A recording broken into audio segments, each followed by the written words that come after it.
Assalamualaikum warahmatullahi wabarakatuh. Waalaikumsalam warahmatullahi wabarakatuh. Terima kasih kepada Ibu Wulan yang senantiasa berkenan menjadi partisipan dalam kegiatan penelitian yang sedang saya lakukan. Adapun tujuan dari penelitian tesis yang sedang saya lakukan ini yaitu untuk menganalisis strategi alternatif dari kepala sekolah yang berlatar belakang guru penggerak dalam mengimplementasikan kurikulum Merdeka dengan titik fokus tentang kesenjangan atau keterbatasan sekolah itu sendiri. Baik Ibu, langsung saja, bagaimana pemahaman Ibu mengenai konsep kurikulum Merdeka dan apa perbedaan utama yang Ibu rasakan dibandingkan dengan kurikulum sebelumnya? Kalau kurikulum Merdeka itu lebih sederhana. Jadi di situ guru harus bisa mengetahui karakteristik secara individual bagaimana di kelasnya si siswa tersebut. Jadi nanti kalau sekarang itu disebut diferensiasi, belajar diferensiasi. Itu yang untuk yang pertama. Yang kedua, jadi guru tidak, kan kalau kurikulum 2013 banyak nih itunya harus menyelesaikan materi targetnya. Kalau ini kan lebih simpel, lebih sederhana, terus ada kebebasan guru untuk melihat bagaimana sih materi tersebut diaplikasikan, terus ya biar anak memahami tapi tetap dengan konsep belajar tapi menyenangkan, serius tapi tetap ada di situ bukan pembelajaran, ada hal penting yang bisa disampaikan dan anak memahami materi tersebut. Jadi lebih ke simpel ya Bu, Iya. disesuaikan dengan karakteristik. Kemudian Bu, apa pandangan Ibu mengenai efektivitas daripada implementasi kurikulum Merdeka? Kemudian faktor apa saja yang mendukung menerapkannya dan faktor apa yang menghambat ketika kita menerapkan kurikulum Merdeka? Ya keuntungan untuk kurikulum Merdeka di sini kan sebelum kita langsung ke praktek harus ada diskusi dulu dengan guru, karena di sini tidak untuk kadar ini ada 2 kelas yang masih kurikulum 2013, jadi kelas 3 dan kelas 6. Jadi yang kelas 1, kelas 2 sama 4, kelas 5 itu harus mengikuti ya. Nah di sini kelebihannya berarti guru harus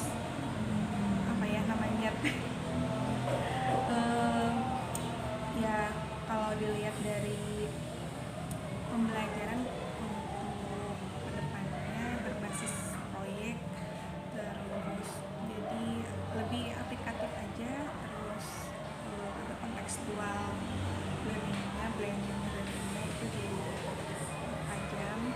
Untuk kelemahannya barangkali kan baru uji coba, jadi kadangkala tetap harus ikut serta dalam misalnya KKD, bagaimana sih pembuatan CPAPT seperti itu, biasa seperti tersebut. Kemudian bagaimana pengalaman Ibu setelah mengikuti program guru penggerak dalam membantu mengimplementasikan kurikulum Merdeka? Kalau untuk jadi guru penggerak dari tahap tentang visi misi gitu ya, terus nanti pokoknya dari visi misi di sini kan diseminasikan, terus guru dibawa ke tujuan awal dari sekolah ini dibentuk, terus nanti pemahamannya ke yang punya aplikasi, terus pembiasaan itu lebih ditingkatkan lagi ke pembelajaran juga, terus nanti ada strategi apa sih namanya itu yang ke anak-anak itu ya seperti ini nih, kalau ada permasalahan, lupa lagi, segitiga restitusi, terus yang pertama itu kesepakatan kesepakatan kelas. Nah itu kan sudah jadi yang saya sudah langsung ke kelas, kalau tidak salah ke kelas 5 praktek, terus nanti diseminasikan, terus tiap kelas harus membuat kesepakatan kelas tersebut gitu, jadi nanti harus ditempel di kelas. Nah itu alhamdulillah ada di kelas 5 kalau tidak salah. Terus apa lagi ya, jadi saya suka lagi itu yang ya itu praktek terus di ini kan diseminasikan udah ya lupa. Ya, berarti apa yang diperoleh dari grup penggerak itu senantiasa sangat membantu sekali ya dalam penerapan kurikulum. Pada saat itu memang kita juga bergejolak tuh, ada kejadian tersebut. Jadi di situ nyambung ke apa sih yang ada benar salah, lupa lagi itu tuh, jadi ke situ gitu, ternyata ada masalah nih dengan guru, bisa diselesaikan dengan itu, jadi kayak coaching. Nah itu juga berpengaruh. Saya kan baru misalnya saya baru jadi kepala sekolah berapa, tidak ada dari sini itu benar-benar buyur gitu nih kadinya, jadi terus bertahap ini mau kemana sih dibawa, ternyata seperti ini gitu. Nah itu pas dilakukan, kalau lihat lagi videonya pasti saya hafal sekarang, Tapi setidaknya Bu, apa yang kita peroleh sudah diterapkan. Iya, diterapkan. Kemudian Bu, bagaimana Ibu sebagai kepala sekolah membimbing, menginspirasi dan memotivasi para stakeholder yang ada di sini untuk melaksanakan kurikulum merdeka? Ya tadi itu diskusi, kolaborasi. Jadi saya pernah siswa terus diperkenalkan bahwa tahun 2014 2003 itu bahwa kurikulum itu berubah, jadi harus bukan siap-siap ya, jadi sini kan materinya berubah, terus kebetulan pemegang guru kelas juga berubah. Nah itu juga berpengaruh, jadi tetap di sini orang tua sama guru itu kita ajak diskusi bersama bagaimana masyarakat ya agar ada peningkatan. Kemudian Bu, apa tantangan yang Ibu rasakan dalam menerapkan kurikulum merdeka ditinjau dari segi sumber daya manusia, kemudian sarana prasarana dan anggaran atau pembiayaan? Kalau untuk sumber daya manusia, kebetulan di sini kan ada yang sudah senior ya. Nah itu yang kadang-kadang memang mereka kurang ke digitalnya. Kalau yang udah senior pasti dibantu dengan mereka yang junior yang jago IT gitu ya. Kalau sarana prasarana ya kebetulan di sini belum tidak ada dapat bantuan. Kalau yang lain kan misalnya dapat bantuan Chromebook ya, SD yang lainnya. Kalau di sini belum ada, tapi ada pemanfaatan misalnya dari pengenalan TK ke siswa lewat kerjasama dengan orang tua juga. Jadi siapa yang punya laptop bisa dibawa ke sekolah, saya kerjasama atau misalnya istilahnya pinjam atau ada bantuan lah dari orang tua siswa bagaimana si IT ini ke siswa untuk diperkenalkan untuk pembiayaan. Kebetulan siswa di sini kan cuma jumlahnya 190, ya kebayang keuangan yang diperoleh juga dicukupkan, terus biar efektif efisien ya tetap dengan pagu atau apa yang disesuaikan dengan kebutuhan rutin yang dikeluarkan. Jadi memang seminimal mungkin atau tapi tetap berjalan bisa. Dan kalaupun misalnya nanti ada kegiatan yang tidak bisa dialokasikan dari AKAS, itu saya misalnya ada persetujuan dulu dari komite para siswa bagaimana nanti apakah memang kegiatan ini diserahkan kepada mereka ya, itu jadi tetap aja komunikasi itu, diskusi kolaborasi dengan mahasiswa. Kemudian Bu, bagaimana kondisi aksesibilitas sekolah ini, kemudian partisipasi dan dukungan mitra dalam menerapkan kurikulum Merdeka? Untuk ini kebetulan tadi kemitraannya program-program sekolah yang memang membutuhkan atau dari luar sekolah. Dan kebetulan ini ada kegiatan, kan biasanya kayak saya belum menemukan apa istilahnya gitu, tapi ini alhamdulillah secara rutin datang di sekolah, terus punya manfaat khusus sembari kita dari ini literasi apa ya, pokoknya lingkungan juga yang untuk siswa, terus literasi kalau sains berarti berhubungan dengan bagaimana si siswa tentang pengetahuan atau materi yang berhubungan dengan kontekstual. Kalau untuk kemitraan yang lain itu literasi dengan pihak-pihak bukan kebudayaan, itu yang perpustakaan itu, tapi tiap hari Rabu dilaksanakan untuk apa namanya itu pembiasaan namanya ya, literasi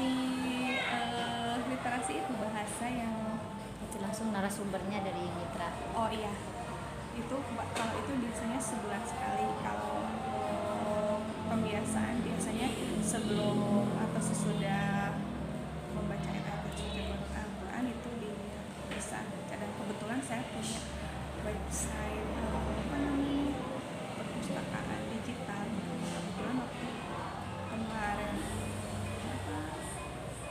saya lulus dari guru penggerak itu membutuhkan website sekolah perpustakaan digital. Di situ banyak buku e-book yang kan bisa dibaca, dan saya share alamatnya ke orang tua siswa untuk bisa membuka dimanapun kapanpun bisa dibuka. Jadi saya kan melihat pengembangan hari ini.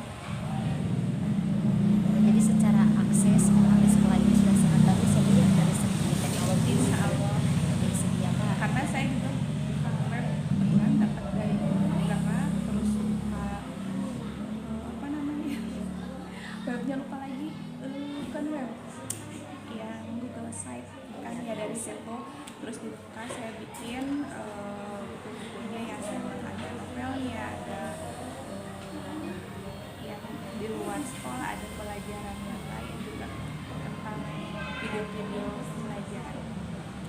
Kemudian Bu, apa kendala utama dalam kebijakan dan manajemen sekolah dalam menerapkan kurikulum Merdeka? Terlebih sekarang kan kayak semacam ada peralihan atau perubahan gitu ya. Menurut Ibu, kondisi di sekolah ini bagaimana gitu kendalanya? Berkaitan dengan kebijakan yang senantiasa namanya kia terus lebih deui gitu. Ya pokoknya di situ kita sebagai apa ya, pihak sekolah adalah bukan kebijakan yang terkecil lah dibanding harus mengikuti aturan, dan apapun kita harus berhusnuzon.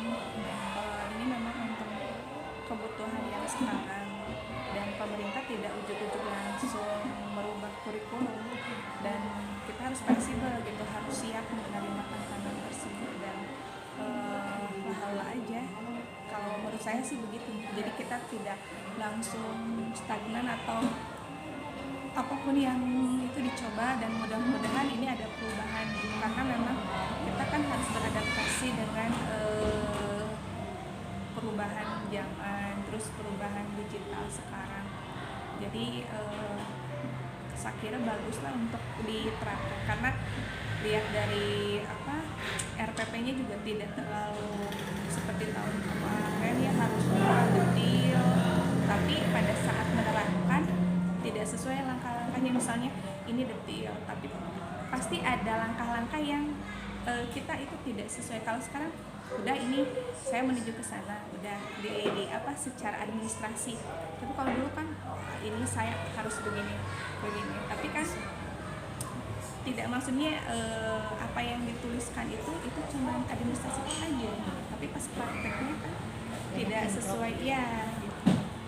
Dan itu kalau bikin berapa jam aslinya berapa gitu kan, jadi apa ya, udah aja yang simple tapi benar-benar membuat anak memahami materi tersebut, terus kontekstual juga.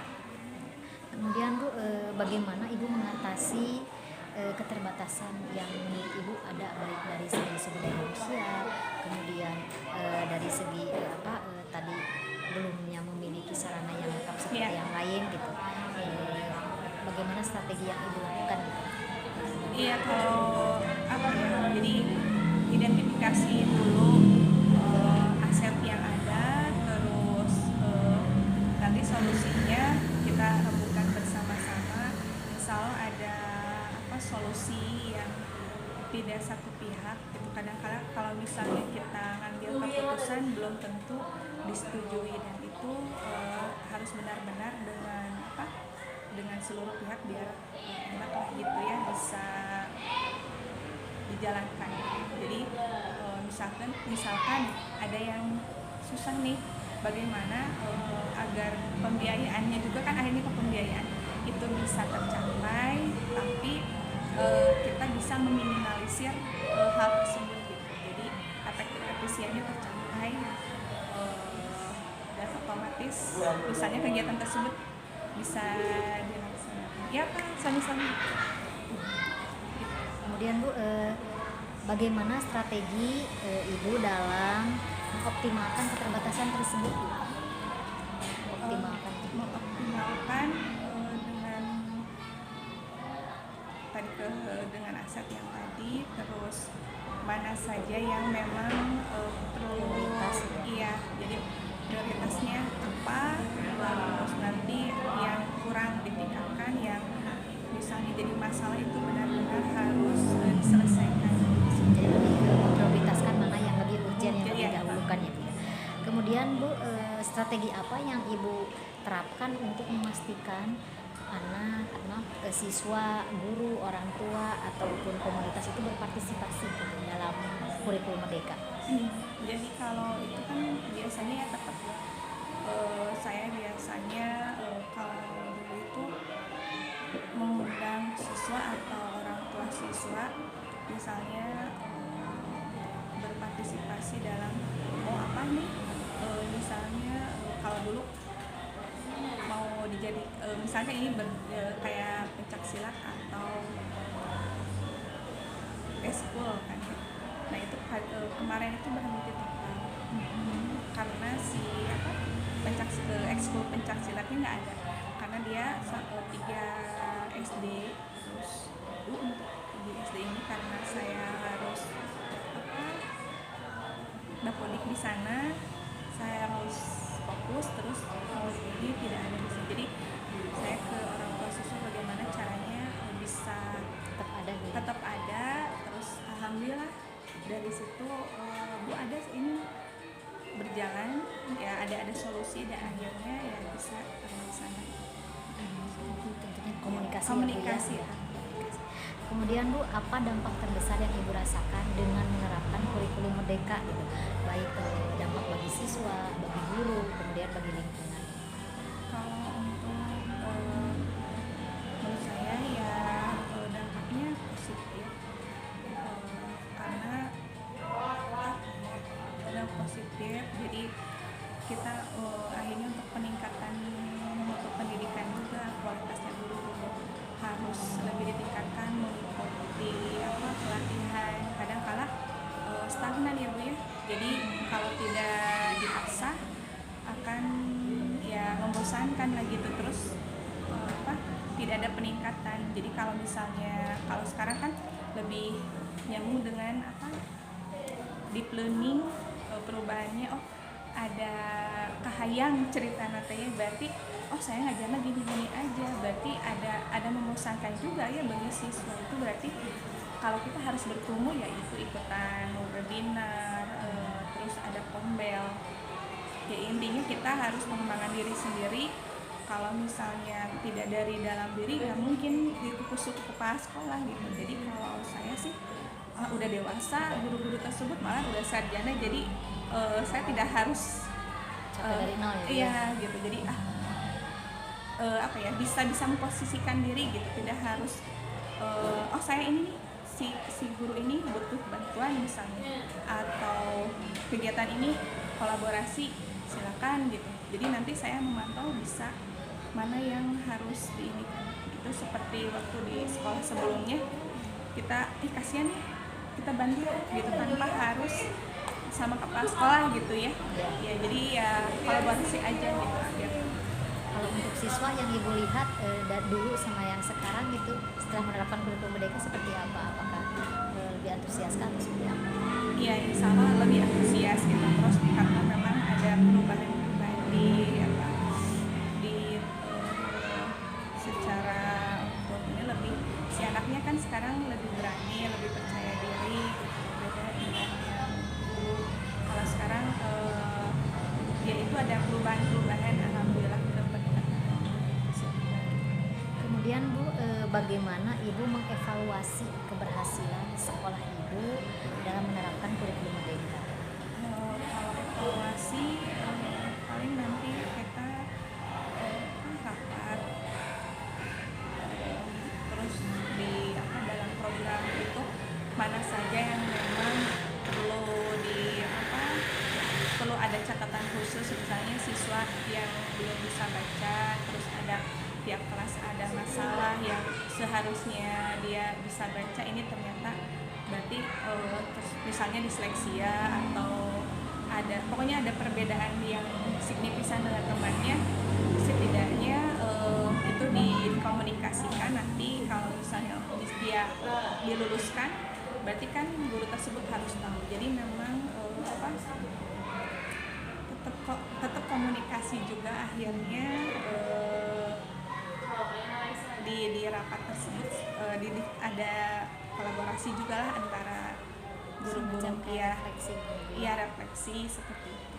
Refleksinya Ibu tuangkan dalam kegiatan rapat, kegiatan. Atau misalnya saya biasanya kalau itu di-share ke orang tua siswa, misalnya bagaimana si guru tersebut. Jadi nanti di ada apa, kayak di sekolah swasta kan ada semacam kuesioner, guru tersebut favorit enggak gitu, menjelaskannya seperti apa. Jadi nanti biasanya saya share, jadi ada catatan khusus, guru tersebut gini ada di saya gitu. Iya. Kemudian Bu, menurut Ibu dukungan apa yang Ibu harapkan, yang Ibu butuhkan dari pemerintah agar kurikulum merdeka yang Ibu terapkan di sekolah ini berjalan dengan efektif?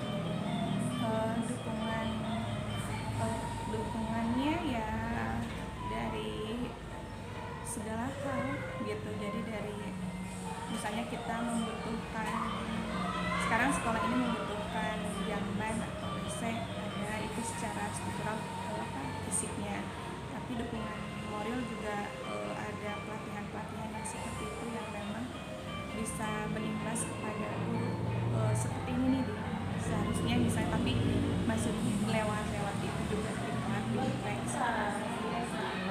Kadang BIMTEK itu lebih banyak, kalau online asa kurang kondusif ya Bu, dibandingin secara langsung. Jadi ada apa sih setelah ikut BIMTEK terus praktek, disimulasikan kan, jadi tahu praktik baiknya seperti apa, itu kitanya juga ternyata seperti ini, ya harus lebih ditingkatkan lagi gitu. Kemudian Bu, untuk pertanyaan yang terakhir, apakah ada kompetensi yang diperlukan selain dari kompetensi manajemen kurikulum untuk mendukung kurikulum merdeka di sekolah ini, yang harus dimiliki oleh kepala sekolah gitu? Ya itu kepemimpinan, dari kembali ke visi misi yang dicapai, terus bagaimana rapor pendidikannya, nanti berimbas ke keuangan anggaran, dan menurut saya itu lebih ke kompetensi leadership ya Bu ya. Iya, leadership. Baik Ibu, itu beberapa pertanyaan yang sudah saya ajukan. Semoga apa yang sudah Ibu bahas sebelumnya ini bisa bermanfaat untuk untuk saya terutama dalam penelitian yang saya lakukan. Kemudian harapan serta keinginan dari sekolah ini bisa terwujud dan bisa menciptakan sekolah yang benar-benar sesuai dengan kurikulum kita. Sekian ya, Fik. Terima kasih. Wassalamualaikum warahmatullahi wabarakatuh.